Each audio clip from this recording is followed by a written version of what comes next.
करेंगे क्यों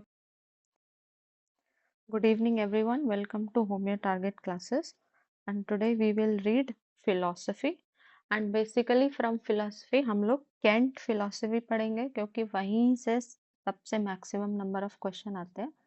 बाकी दोनों philosophy हम लोग नहीं पढ़ेंगे क्योंकि वहां से question उतने नहीं आते। फिर भी कोई भी question अगर if you encounter during practicing MCQs तो जो भी क्वेश्चन नहीं समझ में आ रहा है you just send it to me and I will explain you. ठीक है, लेकिन सिर्फ एक दो क्वेश्चन के लिए हम पूरा फिलॉसफी नहीं पढ़ेंगे। We will just read Kent philosophy because that is the most important out of all the three. So let us start. तो पहले हमें क्या याद रखना है? The complete name of this book, Lectures on Homeopathic Philosophy by Dr. J.T. Kent. That is the complete name of this book. तो book का पूरा नाम हमें याद रखना है। Now, regarding Kent's life, let us know certain point about his life. तो पहले year of birth ये क्वेश्चन आता है। So he was born in 1849 on 31st March. ये क्वेश्चन आया हुआ है और आगे भी आ सकता है। So 31st March 1849 Kent was born and he belonged to eclectic system of medicine. So originally वो कौन से physician थे? He was an eclectic physician. बाद में he was converted to homeopathy. So originally क्या थे ये भी हमें याद रखना है। He was an eclectic physician. Then he was professor of anatomy at American College in St. Louis. और बाद में same college में he became the professor of materia medica. Then उनकी जो first wife है, his first wife died at a tender age of 19 years.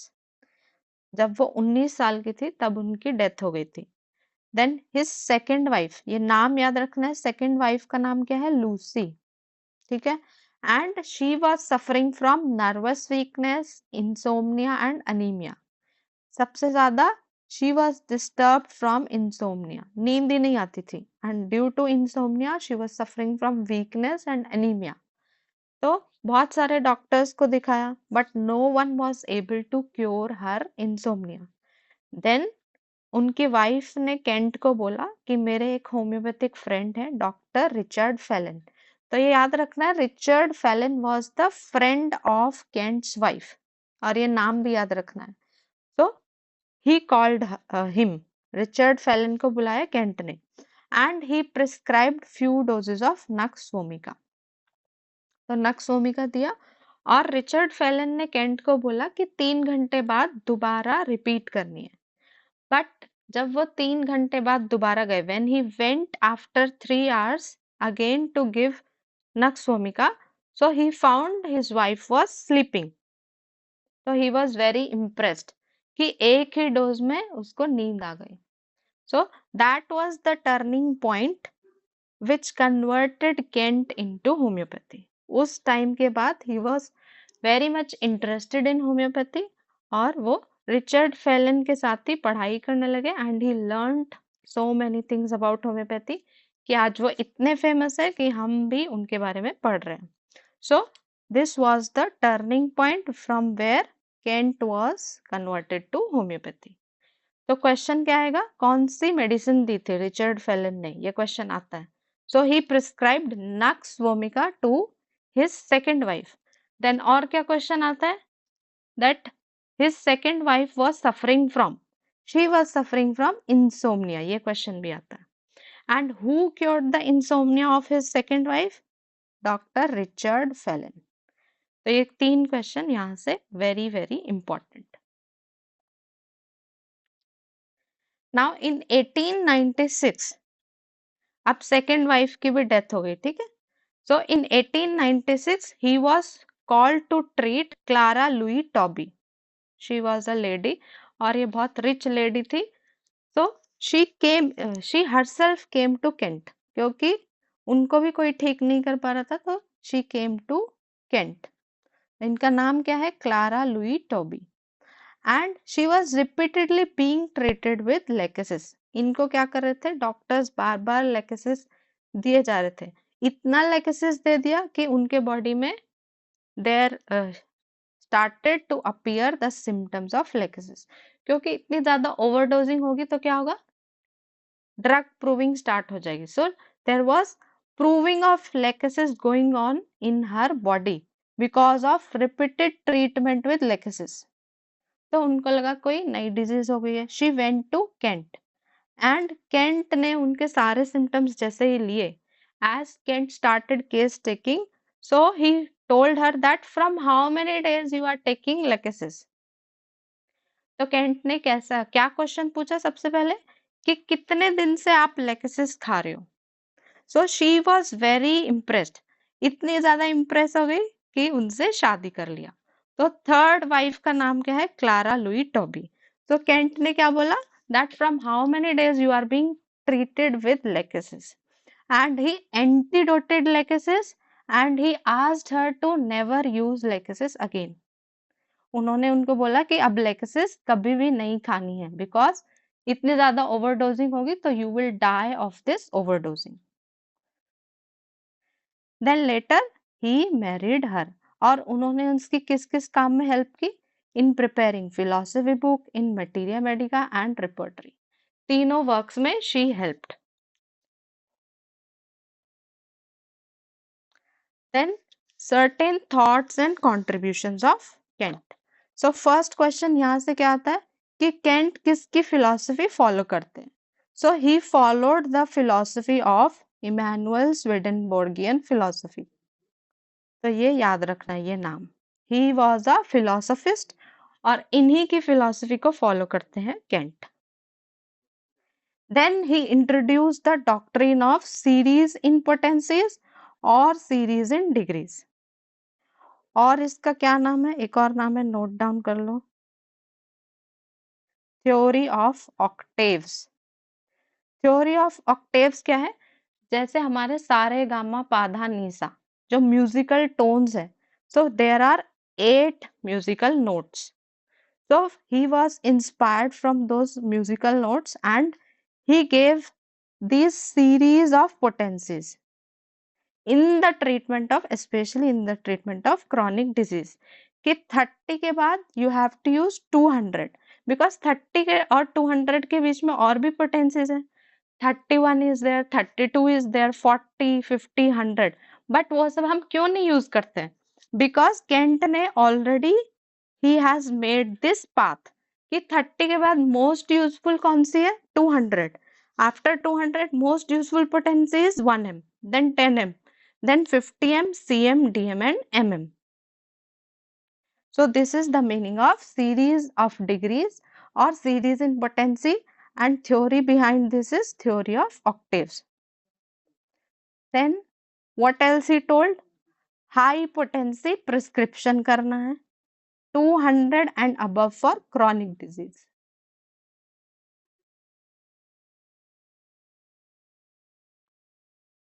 So for chronic disease he told that we have to use 200 and above. You have to do single remedy prescription every time, दो remedies नहीं देनी है. Then he basically emphasized on mentals and general symptoms. Also wait and watch का जो principal है कि एक medicine देके हमें वेट करना है, कब तक वेट करना है, जब तक उसका पूरा एक्शन खत्म ना हो जाए, till the complete action of the medicine is over, till then you have to wait and watch. And from where he got this idea, from the 4th edition of Organon.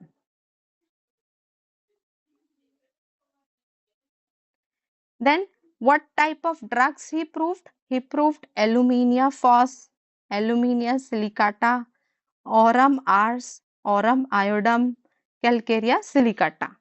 सो ये जो synthetic drugs है इनको बोलते हैं synthetic drugs, जो दो element से मिलके बने, एल्यूमिनियम एंड फास्फोरस। तो नेम दे दिया aluminia phosphorus, alumina सिलिकाटा।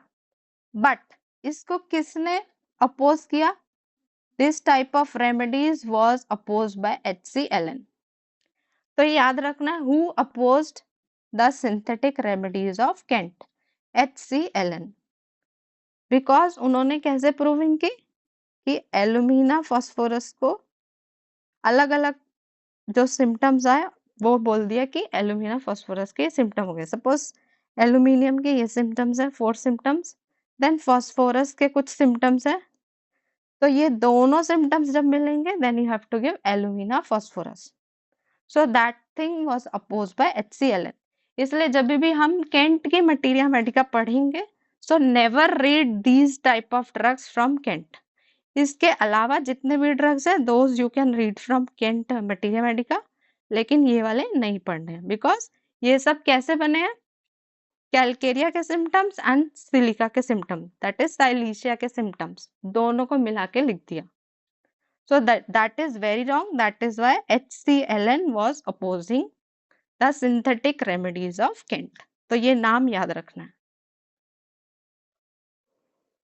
Then he popularized Hering's law of cure. Very very important.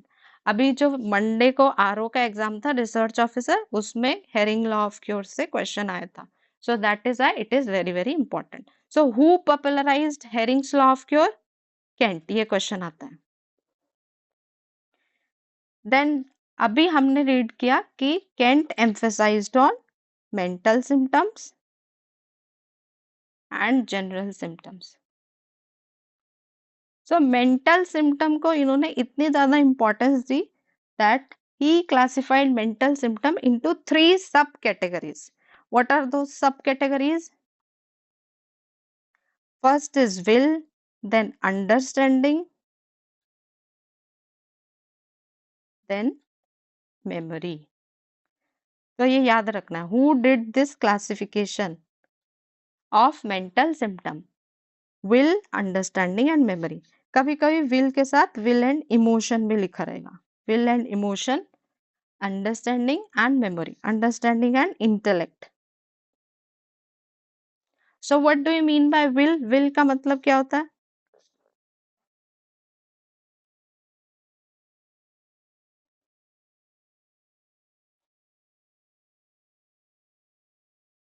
किसी को नहीं पता? desire desire yes. Will means desire और wish of a person. I desire to go there, that is my will. Okay. Then emotion क्या है?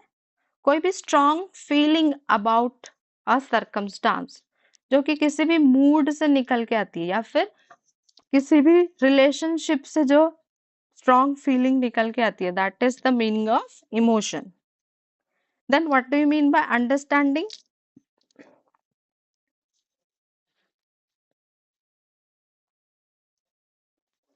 Understanding means to perceive the things. जैसे अभी मैं समझा रही हूँ तो you are understanding, you are perceiving my ideas, that is the meaning of understanding. Then what do you mean by intellect? intelligent Intellect means the capability to reasoning something. अभी जैसे हमने समझ लिया कि मैम जो बोल रही है समझ लिया ना, उससे रीजन करना, किसी दूसरे को सेम चीज समझाना या समझ के मुझसे काउंटर क्वेश्चन करना, that is the meaning of intellect. And memory?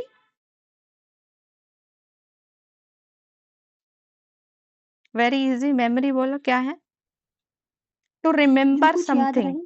Very good, very good. The things which you can remember, जो हमें याद रहता है, दैट इज मेमोरी. तो ये क्लासिफिकेशन किसने किया है? Will, understanding and memory, that is done by Kent. And what else he is saying?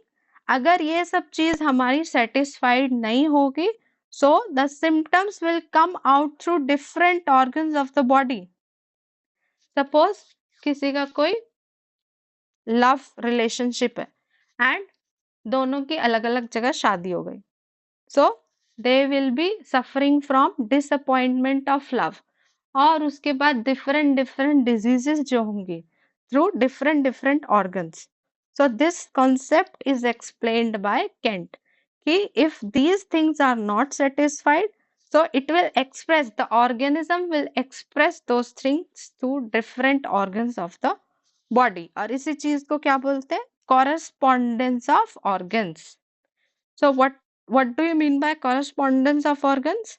When the will, understanding and memory of a person are not satisfied, then diseases or symptoms are produced through different organs of the body, which are known as correspondence of organs. Is that clear?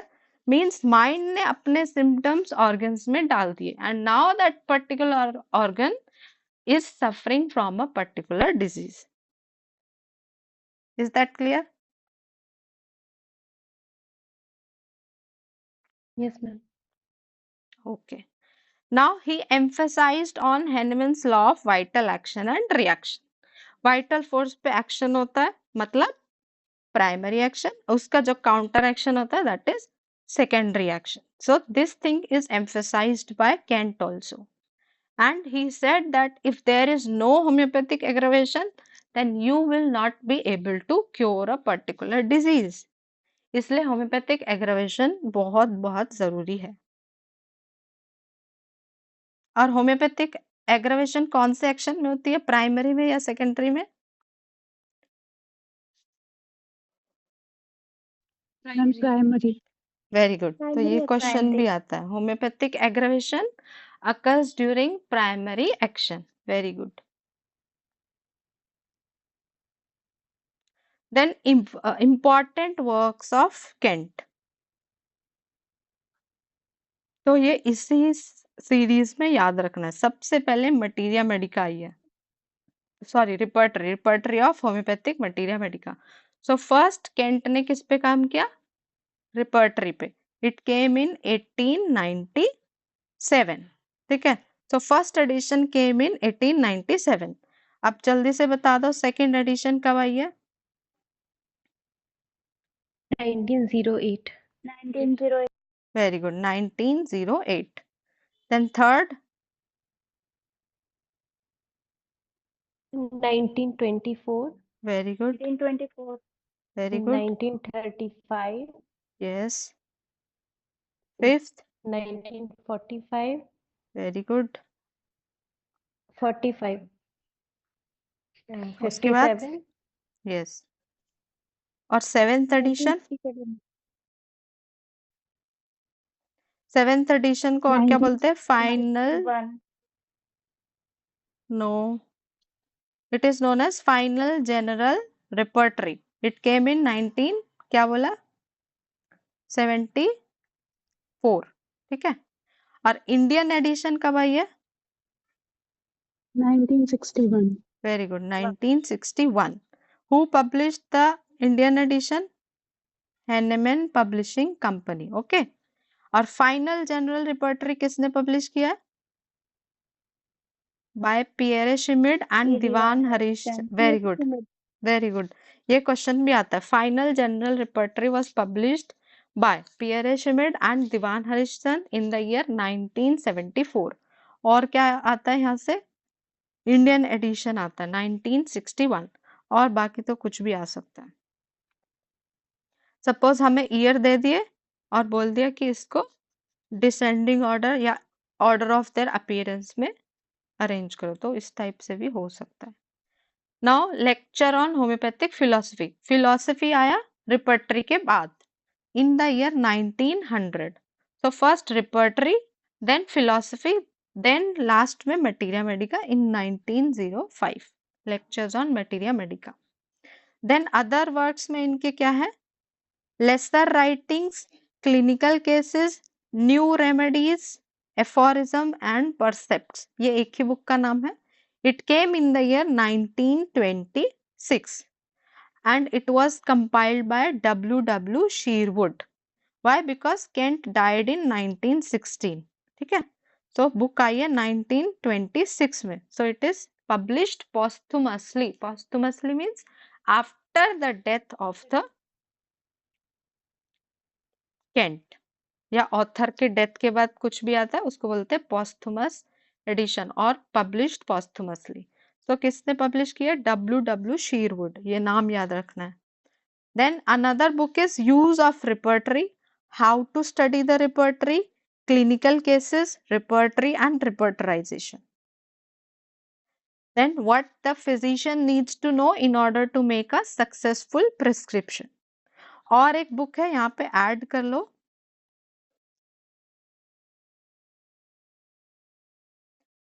इसका नाम है सिर्फ new remedies, aphorisms and precepts.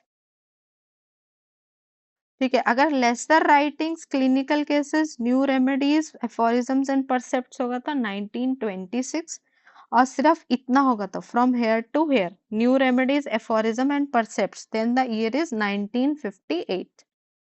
ठीक है, इसमें से laser writings में से न्यू रेमेडीज को अलग कर दिया, अलग करके पब्लिश कर दिया। अभी ये दोनों बुक सेपरेटली मिलती है। Lesser writing of Kent's is a different book, new remedies, aphorism and precepts of Kent's is a different book.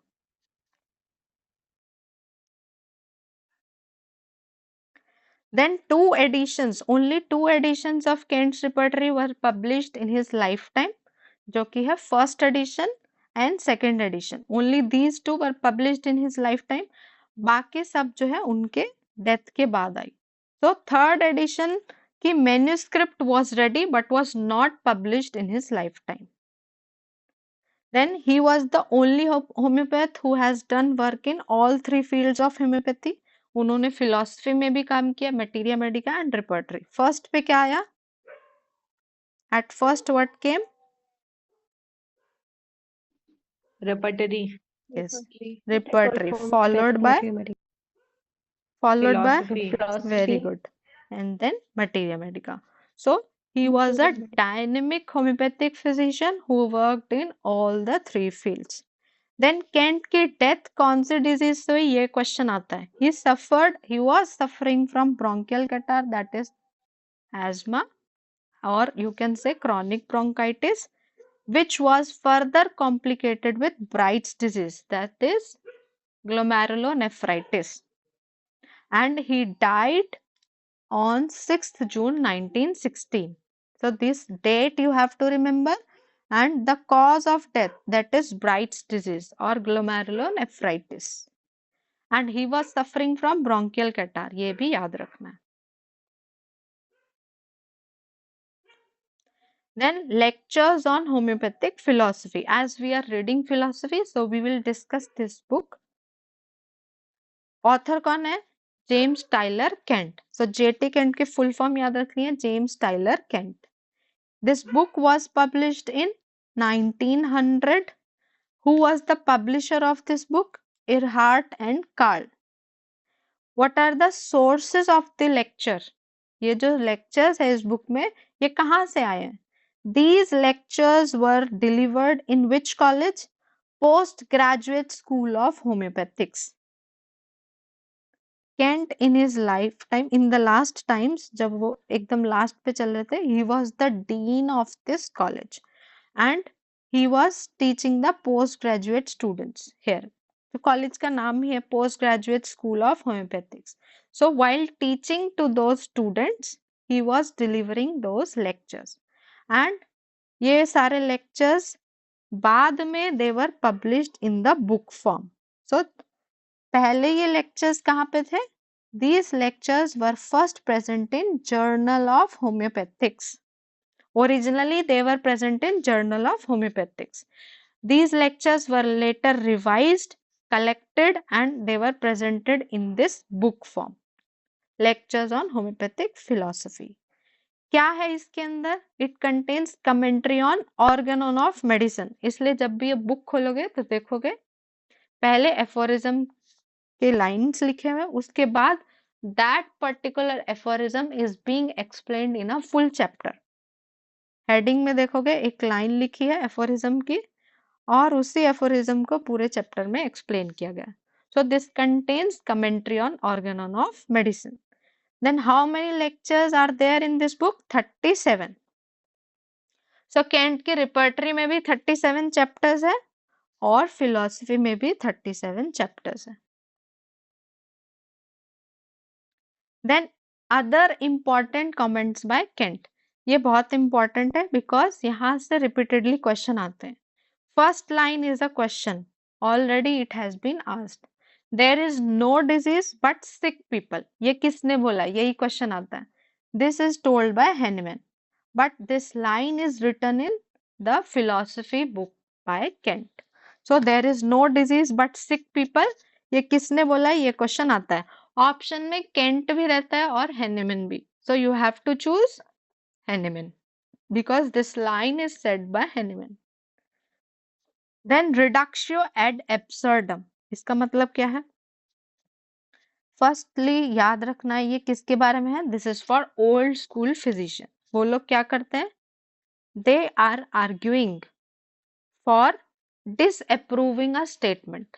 कोई भी उनमें जो भी थ्योरी है, बार बार they are disregarding that theory and they are developing a new theory। So arguing to refute something, arguing to disapprove something, and that argument in turn is leading to a ridiculous conclusion। इतना argue किया, previous theory को हटाया, एक नई theory लिया, and that new theory is itself a silly conclusion.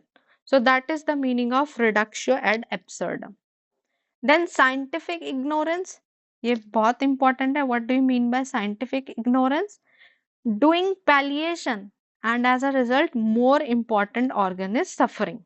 Palliation क्या होता है? What is palliation?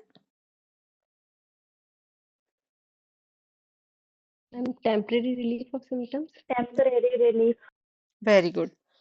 So palliation means temporary relief of a symptom or a group of symptom in a patient before a disease can actually be cured or where there is no scope of the cure of that disease. So in that condition what we are doing? Palliation। जहाँ पे disease cure नहीं हो सकती, उसके cure का कोई scope ही नहीं है, या फिर हम इतनी जल्दी में है कि हम प्रॉपर केस टेकिंग नहीं कर सकते। हमने जस्ट सुना कि पेशेंट को फीवर है and you are prescribing belladonna. So such type of treatment is known as palliation, but repeated palliation leads to the suffering of important organs. So this is known as scientific ignorance. Then हमने अभी previous slide में पढ़ा that Hering's law of cure was popularized by Kent. So what is Hering's law of cure? Hering's law of cure occurs from above downwards. Suppose किसी के हाथ में दर्द है या shoulder में pain है. So while treatment you are giving homeopathic remedy and then that shoulder pain is gone and now the pain has shifted to the elbow. So pain कहाँ से कहा गया? From above downwards. From shoulder the pain is now in the elbow. So this is a good thing because cure happens from above downwards. Then from within outwards. Suppose patient was suffering from asthma. तो asthma अब ठीक होने लगा and the skin disease has started to appear. So the cure happens from within outwards, means from inside to outside. From more important organ to less important organs. तो lungs ज्यादा important है या skin ज्यादा important है?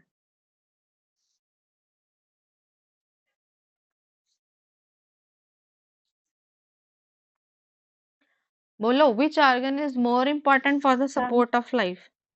Lungs. Yes, lung is more important. So the cure also happens in the same way. Most important organ को पहले disease free करती है vital force. इसलिए skin पे eruption आ गई और धीरे धीरे skin eruption भी चला जाएगा if your remedy is correct. So cure happens from more important organ to less important organ. Then in the reverse order of their appearance. मतलब suppose in a person पहले symptom 1 आया, then 2, 3 and 4. So पहले कौन सा symptom जाएगा? First symptom number 4 will go, then 3, then 2, then 1. So in the reverse order of their appearance, the symptom disappear. So this is Hering's law of cure. ये चारों point हमें याद रखने हैं। Then acute miasm has 3 stages. Prodromal period. Prodromal period means before the appearance of any symptom, जो period होता है जिसमें क्या होगा? The miasm covers the whole body. The miasm is doing internalization, means it is covering each and every cell of the body. That is known as prodromal period. So this is the prodromal period. Then there is period of progress, जहाँ पे क्या होंगे, सारे symptoms आएंगे. And then there is period of decline, और अगर दवाई time पे नहीं मिली तो there may be death. So this is the acute miasm. But in case of chronic miasm, कोई prodromal period नहीं रहता. Directly there is no decline. Prodromal period रहेगा और प्रोग्रेस होती रहेगी. कब तक प्रोग्रेस होती रहेगी? Till it destroys the whole organism. ये कहाँ पे लिखा है? In which aphorism?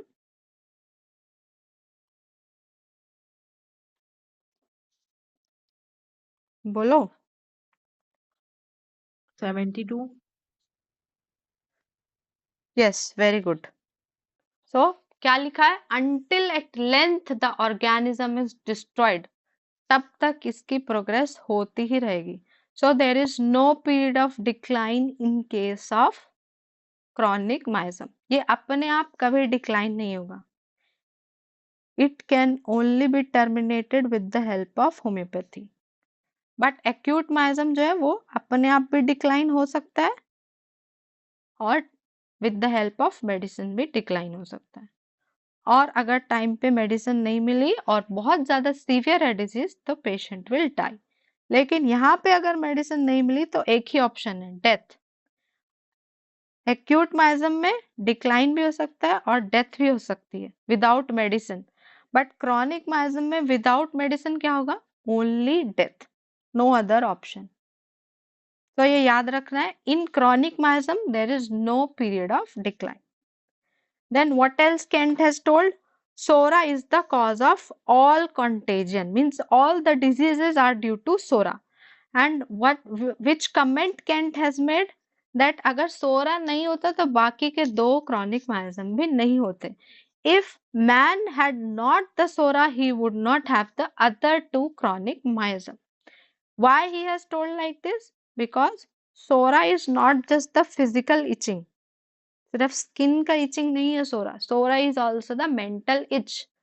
So psora ने ही आदमी को ये सोचने पे मजबूर किया that I should be involve in impure coitus. So the moment he was involved in impure sexual activities, he contracted the syphilis and psychosis. So from this thinking, this thought has developed that अगर सोरा नहीं होता तो बाकी दोनों chronic miasms भी नहीं होते. Then next is essay of disease. इसका मतलब क्या है? Essence और essential nature of the disease. ये word meaning में आ सकता है. Then next is who made this statement that disorder of harmony is a distunement and tunement is the health. तो ये statement आ सकती है. This is told by Finke. अगर harmony में डिसऑर्डर हुआ दैट इज डिस्ट्यूनमेंट, और अगर हार्मनी में ट्यूनमेंट है means all the organs are performing their functions properly, all the organ systems are well synchronized, सब एक दूसरे के साथ मिलजुल के काम कर रहे हैं, that is health. So this statement is made by Finke. Then what is indisposition? Indisposition को केंट ने बोला है mimicking sickness. So indisposition is the apparent disease which is not a fully developed medical disease. जो कि क्यों हुई है? Due to some change in circumstances of the patient. सारी रात जग के पढ़ाई कर ली और इसलिए सुबह हेडेक हो गया. So what you will prescribe to the patient? Slight alteration in diet and regimen. हाँ, पेशेंट को बोलेंगे कि नींद पूरी करो. वो तो बुक में तो लिखा है slight alteration in diet and regimen is sufficient to dispel such indisposition. तो इस केस में क्या रेजिमेन में चेंज बोलेंगे? That you just have a good amount of sleep for around 8 to 10 hours. तो ये हेडेक चला जाएगा. दवाई नहीं देनी. ठीक है, so in which aphorism this is written, this in disposition? 150. Yes, very good. Aphorism 150. 150 and 7 का footnote. Very good. Then mimicking acute attacks or momentary sickness. It is time to time, या फिर कोई पेशेंट देखोगे बार बार उसको खांसी जुकाम हो रहा है, so repeated acute diseases, that is known as mimicking acute attacks or momentary sickness. Why they are happening? Due to the arousal of latent sora. Latent sora जो है वो बार बार एक्टिव हो जाता है, इसलिए बार acute diseases are named as mimicking acute attacks or momentary sickness. Then simple substances. तो इसकी जो पहली लाइन है वही क्वेश्चन है, ये आया हुआ है. What is simple substance? It is the most primitive or most simplest form of energy, जो कि हर एक ऑर्गेनिज्म में प्रेजेंट है, whether it is a non living और लिविंग ऑर्गेनिज्म. ठीक है, सो वाइटल फोर्स और सिंपल सब्सटेंस में क्या डिफरेंस है? यही डिफरेंस है, that vital force is present only in living things, whereas simple substance is present in both living things में और non-living things में भी है. Substances is the most primitive form of energy, means सबसे पुरानी form of energy क्या है? Simple substance. And simple substance is present in both living as well as non-living things. लेकिन जो vital force है वो सिर्फ living body में present है. Dead body में क्या होता है अगर vital force नहीं होगा तो? What will happen to the organism? I'm dead. Dead तो होगा, और क्या होगा? वो तो मैंने ही बोल दिया. The organism. no sensation function. Very good, very good.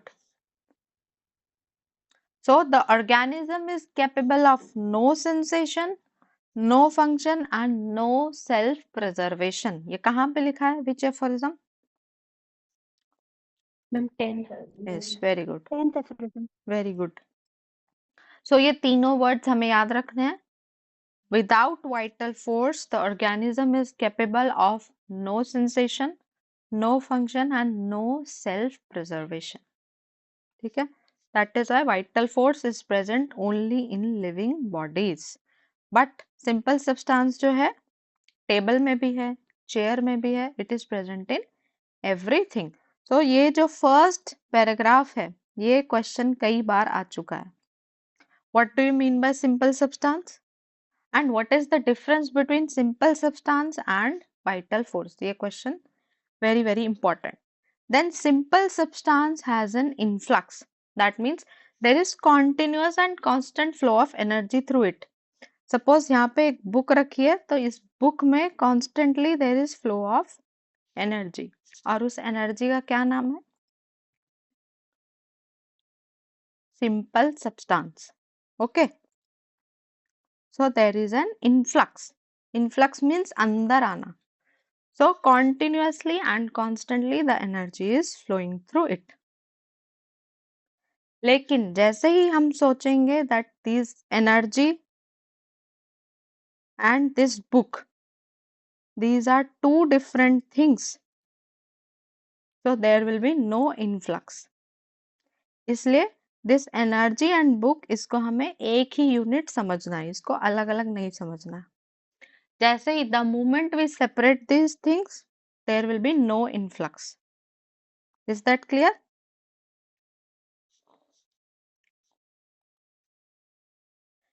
Now come to what are the different qualities of simple substance. So simple substance is endowed with formative intelligence. Formative intelligence क्या होता है? जैसे हमारे अंदर innate immunity होती है, means by birth we are having certain immunity.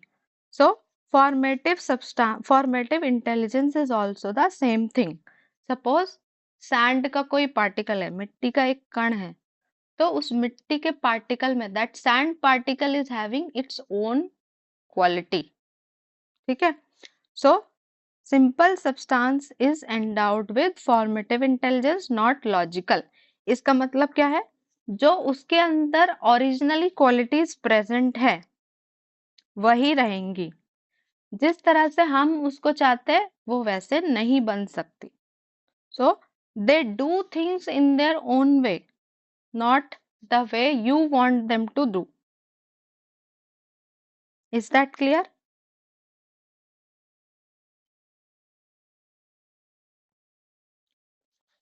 बोलो yes or no.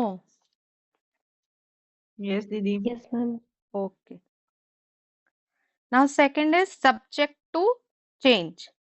Suppose अगर हम simple substance में different type of stimulus देंगे, so it may change from order to disorder or from disorder to order. For example, मैंने एक light bulb को on किया, लेकिन अगर मैंने बहुत ज्यादा हाई वोल्टेज एनर्जी दे दी तो बल्ब फट जाएगा। अगर बहुत ज्यादा लो वोल्टेज एनर्जी दी तो बहुत डिम लाइट होगी। So the simple substances are subject to change according to what type of stimulus you are giving. Is that clear? जी मैम। तो नॉन लिविंग थिंग में ऐसा होगा कि किस टाइप ऑफ एनर्जी हम कितनी क्वांटिटी में दे रहे हैं। और अगर लिविंग बॉडी में समझे तो our body can also be sick और हेल्दी। ठीक है, सिक होगी तो हम मेडिसिन देके you can make it healthy. ठीक है, और अगर अनहेल्दी करना है तो सपोज मैंने चाउमीन खा लिया तो पेट दर्द हो गया। So depending on what type of stimulus I am applying, it is subject to change. Then simple substance may pervade the entire material substance without disturbing or replacing it. Suppose मैंने पंखा on किया with the help of electricity. So electricity देने से पंखे की shape नहीं change होगी. It will not replace the fan. It will just acquire the all parts of the fan. Is that clear? Yes, ma'am. Then it dominates and controls the whole body it occupies. जहां पे भी वो energy जाएगी उस पूरे part को dominate कर लेगी। Then it is not subject to restitution, मतलब एक बार अगर सिंपल सब्सटेंस डिस्ट्रॉय हो गया वापस वो वैसा नहीं होगा। जैसे कि हमने अभी एग्जांपल पढ़ा था कि if I give a high voltage to the bulb it will burst. तो वापस से अगर मैं इलेक्ट्रिसिटी दूंगी ऐसा तो नहीं है कि बल्ब वापस फॉर्म हो जाएगा अपने आप। So once it is destroyed it will not be reconstructed. Then simple substance may exist in all the three forms. Simple form में भी हो सकता है, compound form में भी means दूसरे substance के साथ मिलके भी रह सकता है, and it can stay in the complex form also.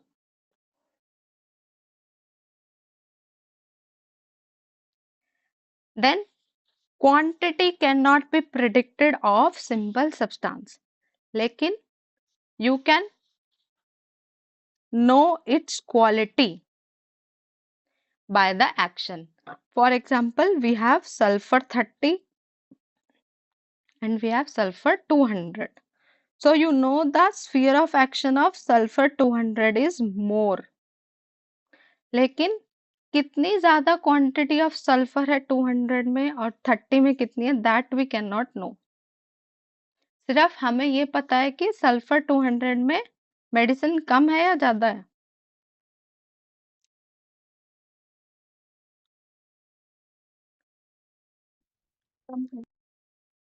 Very good, very good.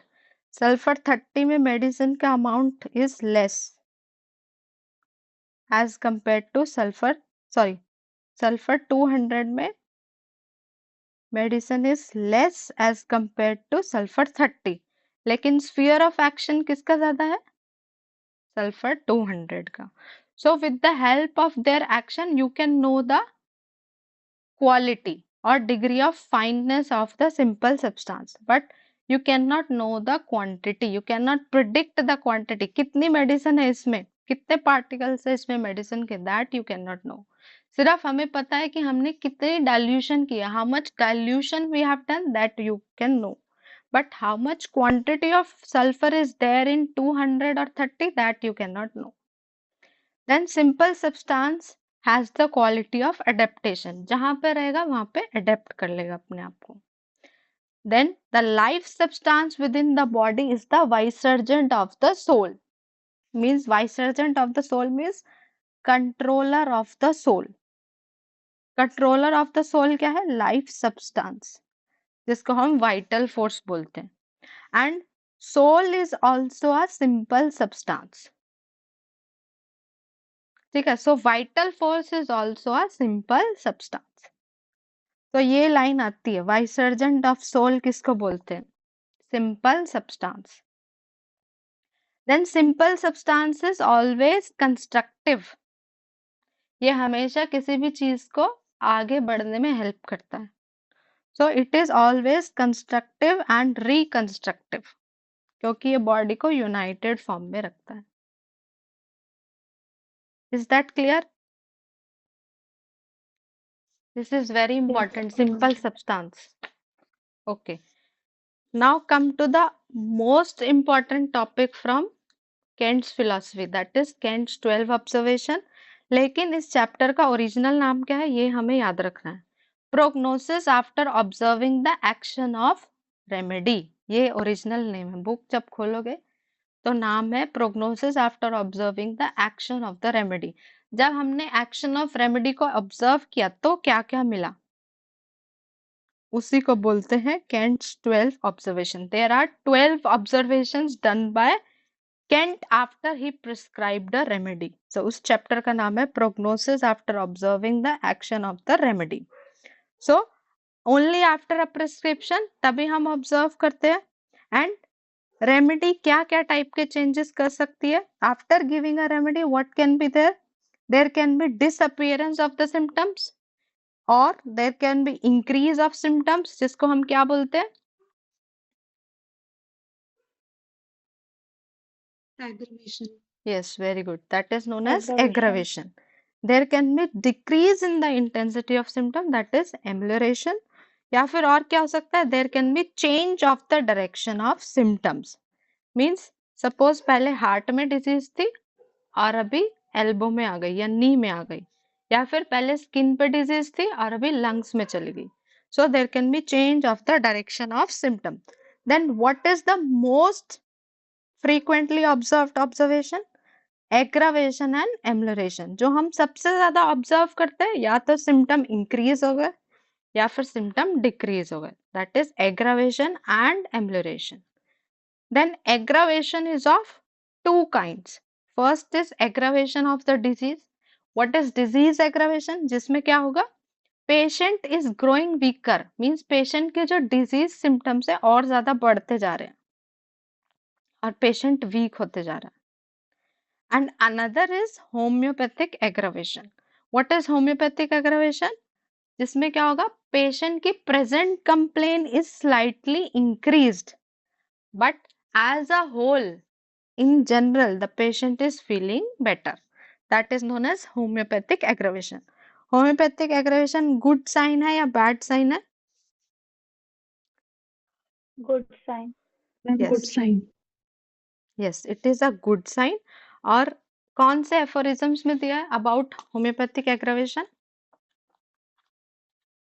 157 to 156 to 161. Very good. 157 to 161. Very good. These aphorisms relate with homeopathic aggravation. Then, rather than patient's opinion, हमें किस पे believe करना है? Symptoms and their story. Means जो हम case taking कर रहे हैं उसमें हमें देखना है. You have to read out the symptoms again and you have to see which symptoms are remaining. What are the new symptoms? कौन से symptoms ज़्यादा हो गए, कौन से symptoms कम हो गए. So, because patient क्या है, कोई कोई patient इंडोलेंट हो सकते हैं, उसको आराम है लेकिन उसको बताना नहीं है because of the lack of interest. या फिर कोई कोई पेशेंट बहुत एक्सेसरेट कर रहे हैं. क्या नाम है जो एक्सेसरेट करते हैं? What do we call those patients? Hypochondriac. Yes, hypochondriac. So to deal with such patient, you have to rely on the story of the symptoms because that is more reliable. Then start with the first observation. First observation is a prolonged aggravation and final decline of the patient. Means जो aggravation है वो बहुत लंबे time तक चली and धीरे धीरे patient की डेथ हो गई. So a prolonged aggravation and final decline of the patient. Now let us understand this. ये ऐसा क्यों हुआ? Because जो हमने medicine the, the antipsoric was too deep. एक डीप एक्टिंग एंटीसोरिक दे दी, वो भी हाई पोटेंसी में. And this antipsoric remedy has establish the destruction. Already जो पेशेंट है उसमें स्ट्रक्चरल चेंजेस हो चुके थे और ऊपर से हमने क्या किया? You have given a deep antipsoric that too in a high potency. तो उस रेमेडी ने क्या किया? फर्दर डिस्ट्रक्शन को बढ़ा दिया. इसलिए इतना प्रोलॉन्ग एग्रावेशन होके finally the patient died. So what you have to understand that this case is incurable. क्योंकि हमने केस टेकिंग ठीक से नहीं की थी तो हमें पता ही नहीं चला that this is an incurable case. अगर हमने अच्छे से इन्वेस्टिगेट किया होता so you would have understood timely that it was a incurable case. So in incurable case or in doubtful cases what you have to do? You have to begin with the low potency. And what is the potency advised by Kent? 30 potency जो है वो लो enough है for any disease और for any person. 30 is the low potency और हमें उसी से start करना है. प्रोग्नोसिस यहाँ पे क्या होगा? अनफेवरेबल, क्योंकि ये इनक्योरेबल केस है तो हम इसको क्योरेबल नहीं बना सकते. तो prognosis, the future of this patient is unfavourable and medicine should be antidoted at once. जो हमने डीप एंटीसोरिक दी है इसको एंटीडोट कर रहा है.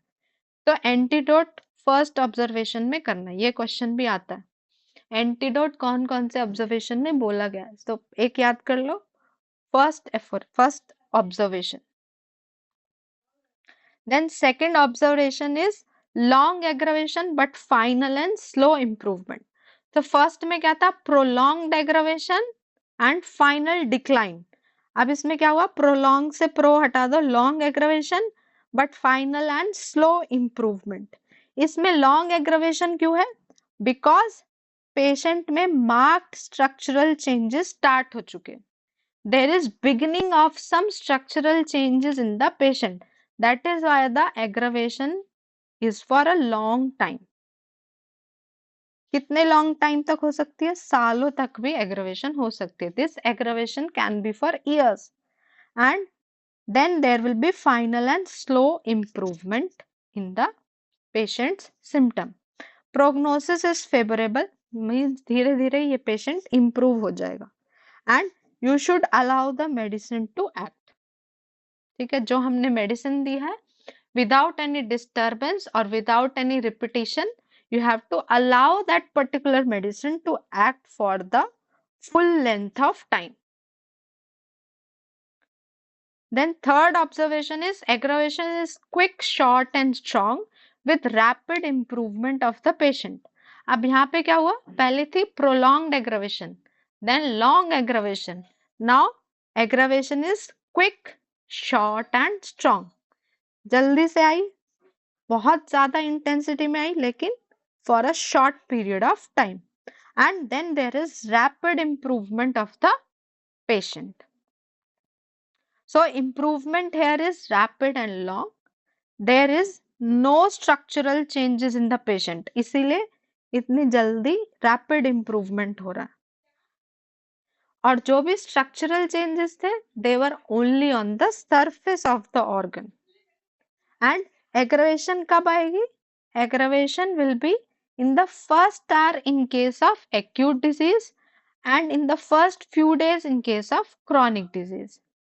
Prognosis is good and you should allow the medicine to act fully without any disturbance. जब तक उसका पूरा एक्शन ना हो जाए तब तक रिपीट भी नहीं करना है, तब तक कोई और मेडिसिन भी नहीं देनी है. So medicine should be allowed to act for the full length of time and alone, not with any other medicine.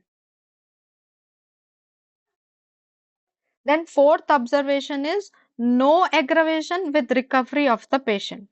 So aggravation हुई ही नहीं and the patient is recovering. Why? Because there is no organic disease and जो भी हमने potency या dose select की है that has exactly fitted the case.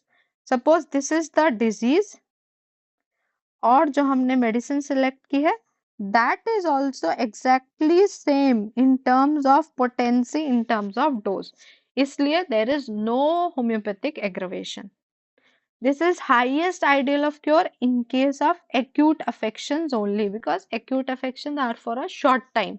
तो हम इस पे rely कर सकते हैं. But in case of chronic disease, this is doubtful. Chronic disease इतने time से present है और इतनी जल्दी recovery होगी. So this is a doubtful in case of chronic disease. So this is important. Then fifth observation is amelioration is coming first followed by aggravation. पहले amelioration हो गई और उसके बाद aggravation. तो इसका मतलब क्या हुआ? The remedy has been selected on the basis of antipathy. Antipathy में ही ऐसा होता है, पहले amelioration होती है और फिर disease जो है और ज़्यादा intensity में आती है, aggravate होके आती है. So here the remedy was only superficial, means it covered only the most troublesome symptoms of the patient. So it has acted in a palliative manner. या फिर क्या हुआ? Patient is incurable और रेमेडी ने थोड़ा सा काम किया इसलिए एमिलियरेट हो गया. फिर रेमेडी का काम जब खत्म हो गया तो अगेन एग्रावेशन इज देयर. तो इधर या ये केस हो सकता है या फिर ये. ठीक है, इधर the remedy is selected on the palliative manner or the patient is incurable and some work is done by the medicine. तो दोनों में से कोई भी केस हो सकता है. Prognosis in both the cases is unfavorable. And what you have to do as a physician, हमें फिर से fresh case taking करनी है and you have to select a more similar remedy. Then sixth observation is too short relief of symptoms. So इसमें भी 3-4 cases है. Why there is too short relief of symptoms? Because patient has spoiled the action of medicine. हमने बोला था smoking नहीं करनी, patient is taking cigarette. You told the patient to avoid alcohol, patient is taking alcohol, or he has handled certain chemicals which destroyed the action of remedy. So that is why action of remedy spoil हो गई.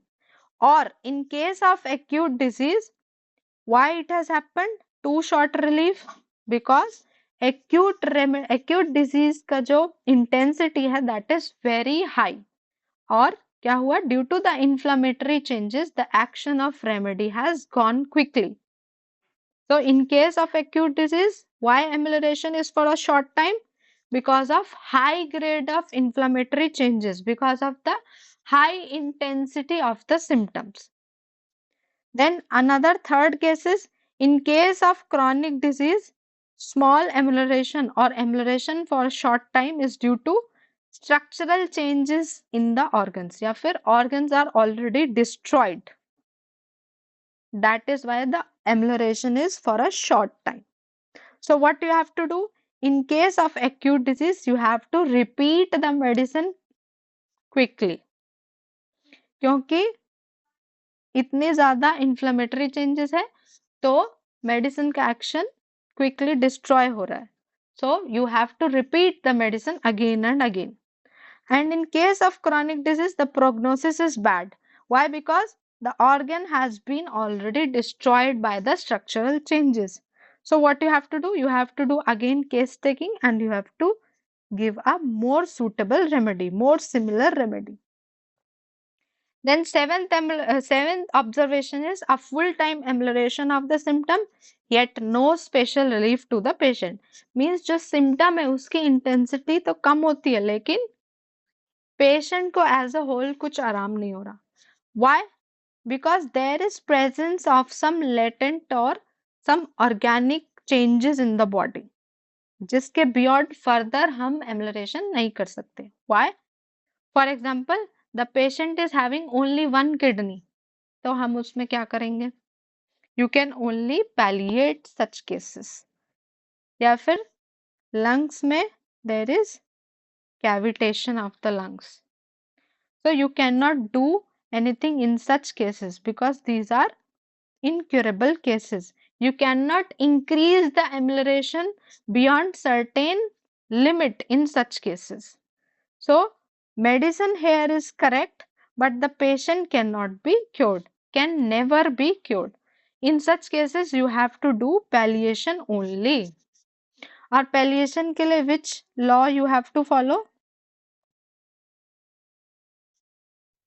Law of Similia. Very good. Law of similia is followed in case of palliation also. Then eighth observation is some patient prove every remedy they get. जो भी remedy हम देते हैं उसमें proving start हो जाती है. Why? Because these are oversensitive or hypersensitive patient. Or you can say these are idiosyncratic patient. They are provers and they will prove the highest potencies. And on them medicine is acting like a disease. वो हमारे पास आया था तो कुछ disease को cure कराने के लिए, but whatever remedy you are giving हम देख रहे हैं उसी रेमेडी की प्रूविंग स्टार्ट हो जा रही है. Why? Because they are very much over sensitive. So what you have to do in case of acute disease you have to give 200 और 30 पोटेंसी ओनली. उसके बाद 1m 10m नहीं देनी है, otherwise again proving will start. And in chronic disease you can go till 500, 30, 200 or 500. And they are born with this sensitivity and they will die with this sensitivity. You cannot remove this oversensitiveness from them. ठीक है? So, eighth observation deals with the idiosyncrasy or oversensitive or hypersensitive patient.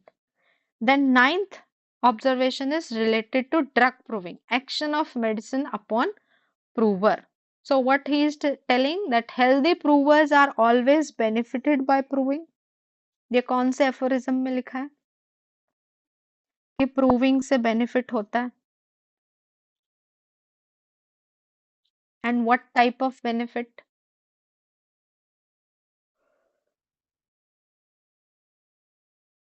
Aphorism 141 footnote where the physician is the best prover. उसी के footnote में लिखा है that by repeated proving our body becomes healthy, our body become robust, because proving में जो भी drug दे रहे that acts like a foreign substance over the body, और foreign substance को repel करने में हमारी body expert हो जाती है when you do repeated proving.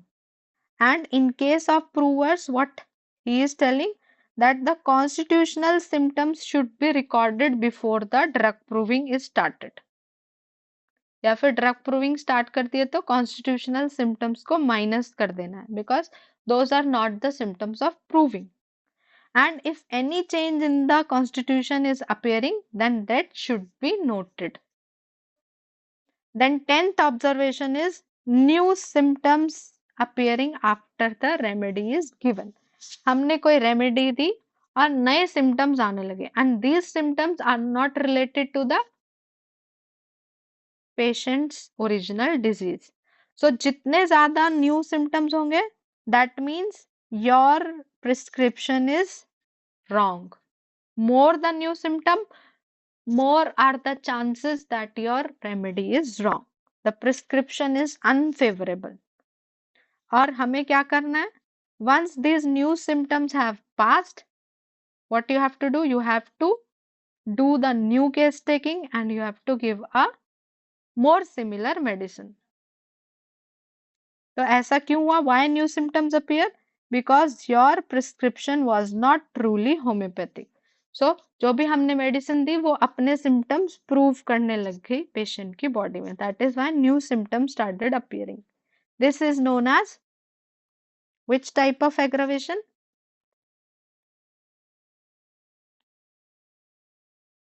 Medicinal aggravation. Very good. This is medicinal aggravation, where the medicine that you have given, that medicine is giving its symptom. Then अगर ये new symptoms बहुत mild है, then you wait and watch and let those symptoms go. जब वो symptoms चले जाएंगे, then you have to give new remedy. But if these new symptoms are very much violent, then you have to antidote. So first observation में antidote करना है और 10th में, ठीक है. Then 11th observation, when old symptoms are observed to reappear, means patient के old symptoms जो है वो वापस आने लगे after you have given the remedy. So जितने ज़्यादा old symptoms आएंगे, that means more is the disease curable, more is the prognosis will be favorable. So more the old symptom, more the prognosis will be favorable, more the disease is curable. So old symptoms कैसे आएंगे? पहले थोड़ी सी aggravation होगी, there will be homeopathic aggravation, then the old symptoms will reappear. And how they will disappear? जो symptoms last में आएगा वो पहले जाएगा. Means symptoms will disappear in the reverse order of their appearance. And symptoms जो patient लेके आया था वो चले जाते हैं and old symptoms keep coming up. ठीक है, जो patient disease लेके आया वो symptoms पहले चले जाएंगे and the old symptoms are coming on and on again and again. So हमें क्या करना है? Medicine must be let alone. Medicine को एकदम अकेले छोड़ना है, उसको काम करने देना है. एंड अगर ओल्ड सिम्टम्स आते हैं एंड इफ दे परसिस्ट, आके रह जाते हैं, then you have to repeat the same medicine. ये क्वेश्चन आता है, what will you do if the old symptom reappear and they stay? Then you have to repeat the same medicine. लेकिन अगर old symptoms आ रहे हैं और जा रहे हैं, if they are coming and going, then what you have to do?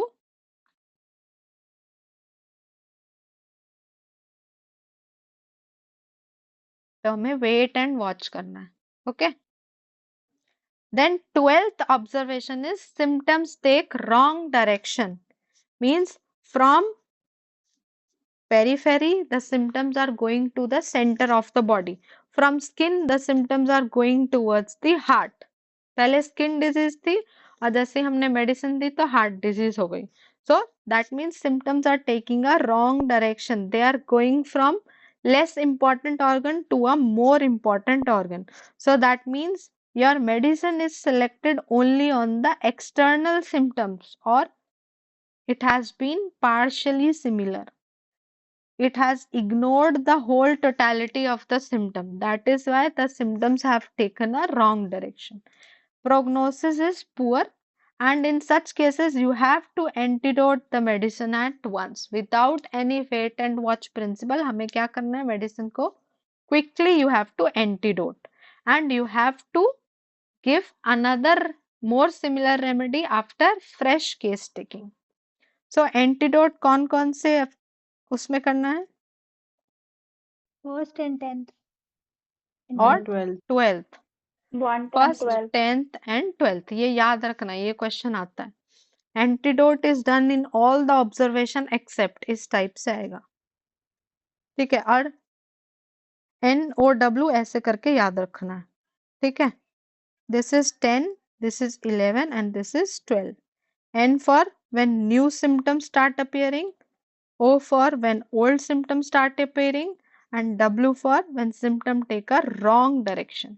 तो इस तरह से इस सीक्वेंस में you have to remember. So thank you everyone and this completes your Ken's 12 observation. We will meet in next class with other chapters of